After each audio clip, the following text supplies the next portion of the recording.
सभी बहनों को मीठी मीठी राम राम। आज हम शंकर भगवान की कथा सुनते हैं। कुमार जी कथा सुना रहे हैं और अगस्त मुनि जी कथा सुन रहे हैं। प्रथम गुरु वंदना करूं, फिर मनाऊं गणेश, सिमरू माता शारदा मेरे कंठ करो परवेश। और श्री गणेश भगवान की जय। वकर तुंडे महाकाय सूर्य कोटि संपर निर्विघ्न करो मदेव सर्व कार्येषु सर्वदा। और श्री गणेश भगवान की जय। प्रथम गुरु वंदना करूं, फिर मनाऊं गणेश, सिमरू माता शारदा मेरे कंठ करो परवेश। हरि हरि ओम बोलो, हरि हरि ओम। कुमार जी कहते हैं, हे अगस्त मुनि, दक्ष प्रजापति ने 33 करोड़ देवताओं को अपनी 33 करोड़ कन्याएं दे दी। महादेव जी ने विष्णु के साथ मिलकर छल से सती देवी से विवाह कर लिया। यह कथा मैंने आपको संक्षेप में सुना दी है। अब आप कौन सी कथा सुनना चाहते हैं? स्वामी कुमार जी के ऐसे सने भरे वचन सुनकर अगस्त मुनि ने कहा, हे कुमार जी, आपके अमृत रूपी वचन सुनकर भी मेरा मन तृप्त नहीं हो रहा है। अब आप मुझे बताओ कि त्रिपुरासुर दैत्य ने किसकी तपस्या की, क्या वरदान मांगे और उन्हें मारने के लिए महादेव जी ने क्या क्या किया। अब मेरी यह सुनने की इच्छा है। अगस्त मुनि का आग्रह सुनकर कुमार जी ने कहा, हे अगस्त मुनि, जब विष्णु भगवान ने हरण्याक्षिपु दैत्य को मारा था, उसके बाद मैं नाम का दैत्य सिंहासन पर बैठकर राज्य करने लगा। उसने अपने साथी तारकाक्ष, विद्युतमाली और बाकी दानवों और अपने मंत्रियों से सलाह की कि हरण्याक्ष बलवान होते हुए भी देवताओं के चक्कर में फंस गया और मारा गया। उसने अपने साथी तारकाक्ष, विद्युतमाली और बाकी दानवों और अपने मंत्रियों से सलाह की कि हिरण्यकश्यप बलवान होते हुए भी देवताओं के चक्कर में फंस गया और मारा गया। अतः हमें कुछ ऐसा करना चाहिए जैसा देवता करते हैं, ताकि उसको करने के बाद हमें कोई भी मार न सके। शारीरिक बल हमारे पास है लेकिन तपस्या नहीं है जो देवताओं के पास है। यदि हमें देवताओं को मारना है तो हमें भी तपस्या करनी पड़ेगी। ऐसा मन में निश्चय करके वे तीनों दैत्य मंत्रियों सहित माघ महीने की सर्दी में हिमालय पर्वत पर, जेठ वैशाख महीने की गर्मी में रेगिस्तान में, मूसलाधार वर्षा में 10,000 वर्ष तक बहुत सारे कष्ट सहते हुए ब्रह्मा जी की तपस्या करने लगे। उन दैत्यों के शरीर में हड्डियां के सिवाय कुछ नहीं रहा। तप के प्रभाव से उनका मुख खूब चमक रहा था। उनकी तपस्या से ब्रह्मा जी बहुत प्रसन्न हुए और उन्हें प्रत्यक्ष दर्शन दिए और कहने लगे, हे दैत्यराज, तुम्हारी तपस्या से मैं प्रसन्न हूँ, वर मांगो। ब्रह्मा जी की ऐसी आज्ञा सुनकर उन्हें साष्टांग प्रणाम करते हुए दैत्य बोले, हे ब्रह्मा जी, हम किसी के हाथ से न मरे, हमसे बड़ा कोई पराक्रमी ना हो। आकाश में सुंदर 3 पुर बनाए जाएं, जहाँ किसी मनुष्य का आना जाना ना हो। ऐसा अद्भुत वरदान मांगकर वो ब्रह्मा जी को सुनने लगे। तब ब्रह्मा जी बोले, हे दानवों, अमर तो मैं भी नहीं हूँ, इसलिए ऐसा वरदान मैं नहीं दे सकता। कोई दूसरा वरदान मांगो, उसको मैं अवश्य दूंगा। दानव बोले, हे प्रभु, हमारे 3 अलग अलग आकाश में महल हों। 10,000 वर्ष बीतने के बाद आधे पल के लिए तीनों राज्य एक स्थान पर जुड़ जाएं। 10,000 वर्ष जब हो जाए तो आधे पल के लिए ये तीनों हमारे जो 3 पूर्व बनेंगे, 3 राज्य बनेंगे, वो जुड़ जाएं एक दूसरे के साथ। उसी पल में एक बाण से जो तीनों राज्यों को नष्ट कर देगा, वही पुरुष हमें मार सके। ब्रह्मा जी ने तथास्तु कहकर वरदान दे दिया और अपने लोक को चले गए। उन दानवों ने भी संसार को नाश करने की इच्छा मन में धार कर 3 लोहे, चांदी और सोने के पुर बनाए। मैंने इन तीनों पुरों में से लोहे का पुर तारकाक्ष नाम के दैत्य को दिया, जो मैं नाम का था। उसने 3 पुर बनाए और लोहे का पुर तो तारकाक्ष नाम के दैत्य को दिया, चांदी का पुर विद्युतमाली को दिया और सोने से बने हुए उत्तम पुर को स्वयं दानवराज मैंने अपने पास रख लिया। उस राज्य से समेरी पर्वत की 3 चोटियां दिखती थी। मणियों, हीरो और मोतियों से तीनों महल बहुत चमक रहे थे। पूरे संसार का ऐशो आराम और सुंदरता इन तीनों महलों में थी। उस राज्य में बहुत ही सुंदर फूलों के बगीचे थे, भांति भांति के पशु पक्षी वास करते थे। यदि संक्षेप में कहें तो यह तीनों राज्य इंद्रपुरी से भी सुंदर थे। उन राज्यों में सुंदर सुंदर स्त्रियां रहती थी। तीनों दैत्य अपने मंत्रियों से सलाह करके राज्य कर रही थी। अब इन राज्यों को कोई नाश नहीं कर सकता था। अजय होने का दैत्यों का घमंड देवताओं के राज्य को नष्ट करने वाला समझकर दैत्य देवताओं को की स्त्रियां और पुत्रियों को उठा उठा कर उनसे बुरा व्यवहार करने लगे। दैत्यों को तो घमंड हो गया और घमंड होने के कारण हम तो अब अजर अमर हो गए, हमें तो कोई मार नहीं सकता। तो देवताओं के राज्यों को नष्ट करने लगे और उनकी स्त्रियां और पुत्रियों को उठा उठा कर उनसे बुरा व्यवहार करने लगे। इंद्र के राज्य से उर्वशी जैसी अप्सरा को उठाकर ले जाने लगे। हे अगस्त मुनि, देवताओं से इन दैत्यों ने लड़ाई करना शुरू कर दिया।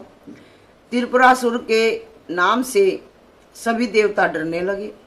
इस तरह से सभी देवता दुखी होकर ब्रह्मा जी के पास आए और उन्हें प्रणाम करके त्रिपुर दैत्यों के बारे में बताने लगे। ब्रह्मा जी ने कहा, हे देवताओं, त्रिपुर दैत्य मेरे से वरदान प्राप्त करके बहुत बलवान बन चुका है। उसका नाश करने में आप असमर्थ हैं, इसलिए हमें महादेव जी के पास जाना चाहिए। ऐसे वचन सुनकर सभी देवता महादेव जी के पास गए। महादेव जी को प्रणाम करके उनकी स्तुति करते हुए बोले, हे जगदीश्वर, नंदी को वरदान देने वाले, भक्तों की रक्षा करने वाले कैलाशनाथ, आपने माया से संसार को भुलाए रखने वाले, यज्ञ के अधिष्ठाता, संसार को चलाने वाले, देवताओं की रक्षा करने वाले, आपको हमारा कोटि कोटि प्रणाम हो। सूर्य चंद्रमा देवताओं से सृष्टि चलाने वाले, भस्मासुर को भगाने वाले, सूक्ष्म से सूक्ष्म व विशाल से विशाल रूप धारण करने वाले, जगत की सृष्टि का पालन और संहार करने वाले महादेव जी को हमारा कोटि कोटि नमन है।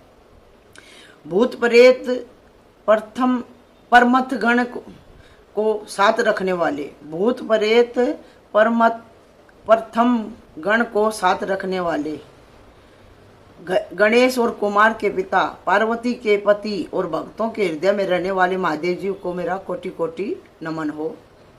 देवताओं की इस तरह की स्तुति सुनकर महादेव जी प्रसन्न हुए और बोले, हे देवताओं, मैं आपकी स्तुति से बहुत खुश हूँ।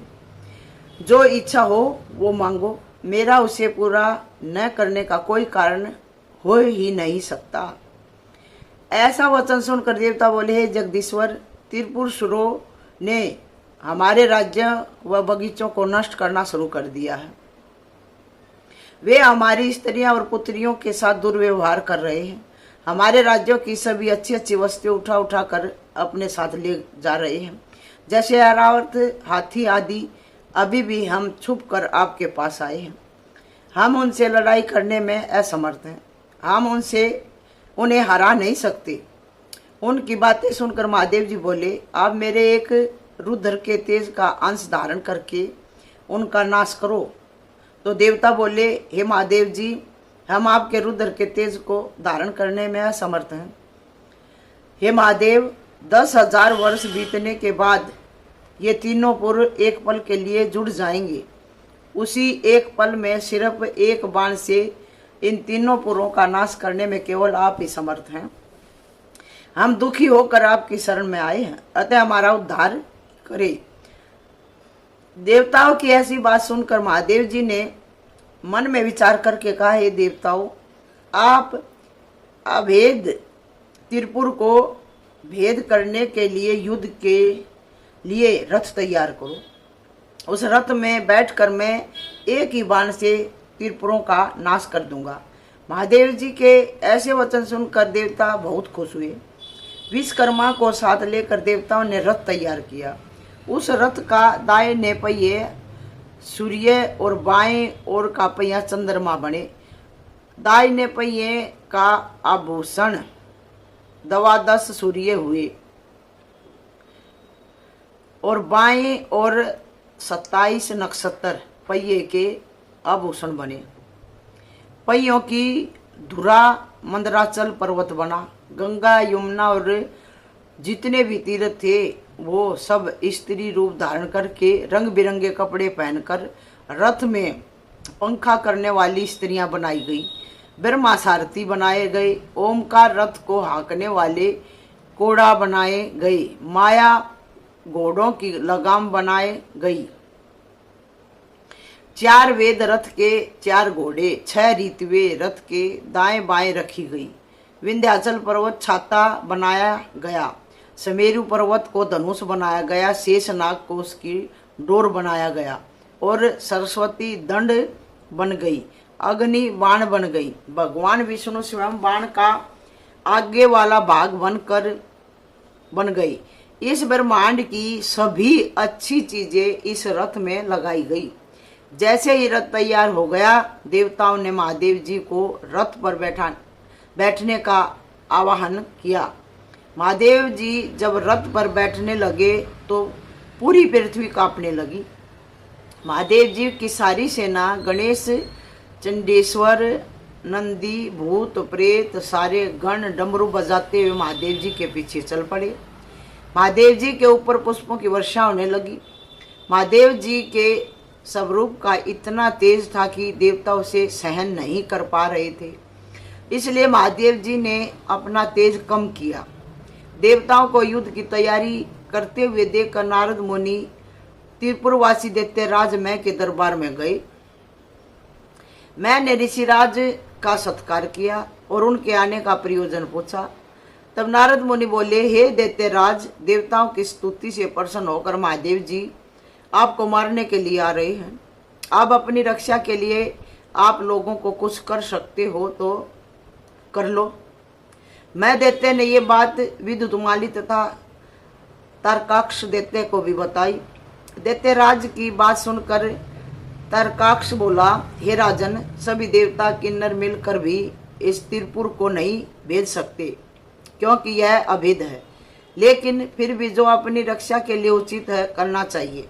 मेरे विचार में कमजोर देवताओं को हमें डराने के दोष से में दंड देना चाहिए। कमजोर देवताओं को हमें डराने के दोष में दंड देना चाहिए। तब विद्युतमाली ने कहा, हे दैत्यराज, तारकाक्ष सही बोल रहा है। हमें इन कमजोर देवताओं को मारकर इनके राज्यों को छीन लेना चाहिए। उसके बाद उनके राज्य पर भी आप ही राज्य करेंगे। मैं दैत्य ने कहा, आप सभी ठीक बोल रहे हैं। माना हम सभी बहुत बलवान हैं और देवता सभी कमजोर हैं, लेकिन हमें यह नहीं भूलना चाहिए कि देवताओं के साथ सृष्टि के प्रलयकर्ता महादेव जी स्वयं रथ लेकर आ रहे हैं। मेरे विचार में बलवान शत्रु होने पर मिलाप करना ही उचित है। जिसकी शरण में ब्रह्मा आदि देवता रहते हों, जिनके दिए हुए वरदान ने हमें इतना बलवान बना दिया है, उस महादेव से लड़ने का मतलब अपनी मृत्यु को निमंत्रण देना है। अतः हमें उनकी शरण में शीघ्र ही चलना चाहिए। मैं की बात सुनकर नारद जी बोले, हे दैत्यराज, तुम्हारी बात ठीक है। तुम लोगों ने अपनी तपस्या का फल भोग लिया है। मैं की बात सुनकर नारद जी बोले, हे दैत्यराज, तुम्हारी बात ठीक है। तुम लोगों ने अपनी तपस्या का फल भोग लिया है। अब तुम्हारा पुण्य खत्म हो गया है। सूरवीर को देखने पर महादेव जी प्रसन्न होते हैं, कार्यों को देखने पर नहीं। इतना यश अर्जित करने वाले वीर होने के बाद कार्यों की तरह उनकी शरण में जाना उचित है क्या? ये नारद मुनि कह रहे हैं। कायरों की तरह तुम महादेव की शरण में क्यों जा रहे हो? महादेव जी के हाथों मर गए तो उनके प्रमुख गण बनकर कैलाश में रहोगे। रण में जीत गए तो तीनों लोकों के मालिक बन जाओगे। कायर बनकर शरण में गए तो देवताओं की शरण में रहना पड़ेगा। दानव जाति में जन्म लेने के बाद युद्ध से डरना क्या उचित है? तारकाक्ष नारद की बात सुनने के बाद बोला, हे राजन, नारद जी की बात नीति संगत है। विद्युत माली ने इस बात का समर्थन किया। आयु समाप्त हो रही थी, बुद्धि उल्टी चलनी शुरू हो गई थी। मैं भी उनकी बातों में आ गया और लड़ाई के लिए सेना तैयार करने का आदेश दे दिया। युद्ध निश्चित होने पर नारद मुनि ने दानवों से जाने की अनुमति मांगी और चले गए। नारद मुनि ने देवताओं को मैं के दरबार की सारी बातें बताई। तब सभी दैत्य अपने अस्त्र शस्त्र और सारी सेना लेकर युद्ध के लिए आगे बढ़ने लगे। और रथ आ रहा है ऐसा कहकर अपनी सेना और त्रिपुर वासियों में जोश भरने लगे। इस तरह कभी वो यह कहते कि वो देखो शिव का रथ आ रहा है, या वो देखो देवताओं की सेना आ रही है। इस तरह अनेक बातें करते हुए दानव सेना आगे बढ़ने लगी। दूसरी ओर देवताओं की सेना भी पूरी तैयारी के साथ युद्ध के लिए आगे बढ़ने लगी। नंदीश्वर, गणेश और शिवगण सिंहों की तरह दौड़ते हुए आगे बढ़ने लगे। वीरभद्र, भृंगी गण आदि भी पूरे अस्त्रों शस्त्रों के साथ आगे बढ़ने लगे। दानवों के गण भी शिव के साथ रथ को आता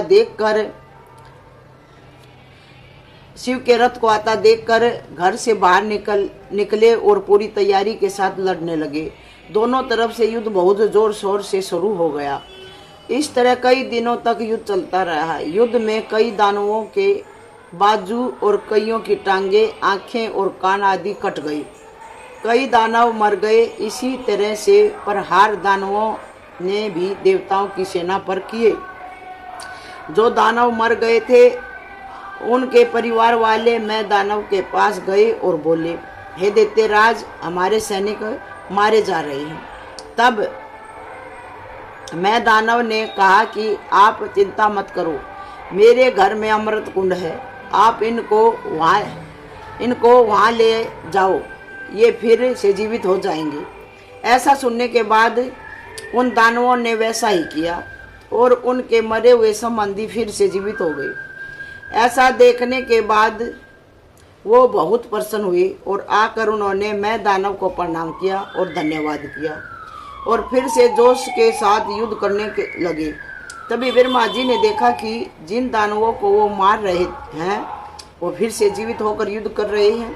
तब ब्रह्मा जी ने महादेव जी से कहा, हे शशि शेखर, मैं के घर में अमृत कुंड है, हम जिन दानवों को मारते हैं वो फिर से जीवित होकर आ जाते हैं, अतः हमें बाण के प्रहार से उस अमृत कुंड को सुखा देना चाहिए, तभी हम इन दानवों पर विजय प्राप्त कर सकते हैं। ब्रह्मा जी के ऐसे वचन सुनने के बाद महादेव जी ने बाण से उस अमृत कुंड को सुखा दिया। तभी अचानक हड़बड़ाते हुए ब्रह्मा जी बोले, हे प्रभु, हमें लड़ते लड़ते 10,000 वर्ष हो गए हैं। अब वह समय आ गया है जब आधा पल के लिए ये तीनों राज्य इकट्ठे होंगे और फिर अलग हो जाएंगे। इसलिए जैसे ये तीनों राज्य आपस में जुड़ेंगे उसी समय आपको उस बाण से प्रहार करना होगा, जो बाण इन दैत्यों को मारने के लिए विशेष रूप से बनाया गया है। यदि यह समय हम चूक कर देते हैं तो आप जितने चाहे बाण छोड़ते रहो, इन दानवों का कुछ बिगड़ने वाला नहीं है। हे शशि शेखर, यदि आप देवताओं के दुखों का नाश करना चाहते हैं तो उसी आधे पल में बाण छोड़ना ठीक होगा। जब ये तीनों राज्य इकट्ठे होंगे, ब्रह्मा जी की बात सुनकर महादेव जी ने वो दिव्य बाण धनुष पर चढ़ा लिया और उस पल की प्रतीक्षा करने लगी। जैसे ही वो तीनों राज्य आधे पल के लिए जुड़े, उसी समय महादेव जी ने अपनी योग माया से पूरे ब्रह्मांड को शिथिल कर दिया। थोड़ी देर के लिए समय थम सा गया था। जैसे ही महादेव जी ने वो दिव्य बाण छोड़ा, त्रिपुर वासियों के घर गिरने शुरू हो गए। चारों तरफ हाहाकार मच गई। उसी समय महादेव जी ने मैं दानव को बचाने के लिए नंदी को भेजा और बोले, हे नंदी, तुम जल्दी जाओ और अग्नि को बोलो कि वो मैं दानव को कोई नुकसान न पहुंचाए। उसी समय जल्दी से नंदी त्रिपुर में गया और मैं को खोजने लगा। खोजते खोजते उसने देखा कि एकांत में मैं दानव शिवलिंग के सामने बैठकर महादेव जी की पूजा कर रहा है। जैसे ही अग्नि वहां पहुंची तो नंदी बोला, हे अग्नि, महादेव जी की आज्ञा है कि मैं को कोई नुकसान ना पहुंचाया जाए। तब अग्नि नंदी को नमस्कार करके वहां से चली गई। नंदी ने तब मैं से कहा, आप जल्दी यहाँ से सुरक्षित जगह पर चले जाइए। तब मैं दानव शिवलिंग को अपने साथ में लेकर और नंदी को प्रणाम करके वहां से पाताल में चला गया। उसी समय नंदी भी महादेव जी के पास वापस आ गया और उन्हें सारी बातें बता दी। उसके बाद त्रिपुर नष्ट होना शुरू हो गए। महलों व घरों की दीवारें ढहने लगी, बगीचे नष्ट होने लगे और पेड़ टूटने लगे। लोगों की पीड़ा से चिल्लाने की आवाजें आने लगी। किसी का पुत्र, किसी की स्त्री, किसी का पिता और किसी का भाई मर रहा था और बाकी शेष परिवार भी अपने मरने का इंतजार कर रहा था, क्योंकि सभी दानव ये जान चुके थे कि महादेव जी का विरोध करने के कारण अब मृत्यु से उन्हें कोई नहीं बचा सकता। धीरे धीरे उस दिव्य बाण ने सारा त्रिपुर देखते ही देखते नष्ट कर दिया और उसे सागर में डुबा दिया। त्रिपुर को सागर में डूबने के बाद वो दिव्य बाण वापस महादेव जी के पास आ गया। जैसे ही देवताओं ने देखा कि त्रिपुर का नाश हो गया है, तब सभी देवता बहुत प्रसन्न हुए और महादेव जी की स्तुति करने लगे। हे महादेव जी, आप कार्य कोई नहीं कर सकता, जो कार्य कोई नहीं कर सकता उसे सिर्फ आप कर सकते हैं। महादेव जी, जो कार्य कोई नहीं कर सकता उसे आप कर सकते हैं। इस त्रिपुर को नष्ट करके देवताओं का उद्धार करने वाले महादेव जी को हमारा कोटि कोटि प्रणाम है। ऐसी स्तुति सुनने के बाद महादेव जी बोले, हे देवताओं, मुझे आपकी देखभाल वैसी ही करनी पड़ती है जैसे एक पिता अपने बच्चे की करता है। आज त्रिपुर का नाश करने की आपकी अभिलाषा पूरी हो गई। अब आप अपने अपने राज्यों में जाओ और अपने अधिकारों को वापस ग्रहण करो और आनंद पूर्वक राज्य करो। ऐसी महादेव जी की आज्ञा सुनने के बाद सभी देवता महादेव जी को प्रणाम करके अपने अपने घर चले गए। महादेव जी भी अपने गणों को लेकर कैलाश पर्वत पर चले गए। तब कुमार अगस्त मुनि जी से कहने लगे, हे मुनिवर, त्रिपुर दाह का कोई वर्णन नहीं कर सकता। जो शिव भगत प्रसन्न होकर पवित्र स्थान में इस कथा को पढ़ता या सुनता है, वो मनुष्य इस लोक में सभी पापों से मुक्त होकर अंत में शिव धाम को जाता है। इति स्कंद पुराणे केदार खंडे माघ महात्म्ये कुमार अगस्त संवादे वर्त कथाए परमेश्वराय त्रिपुर दहन वर्णम नाम पंचो अध्याय।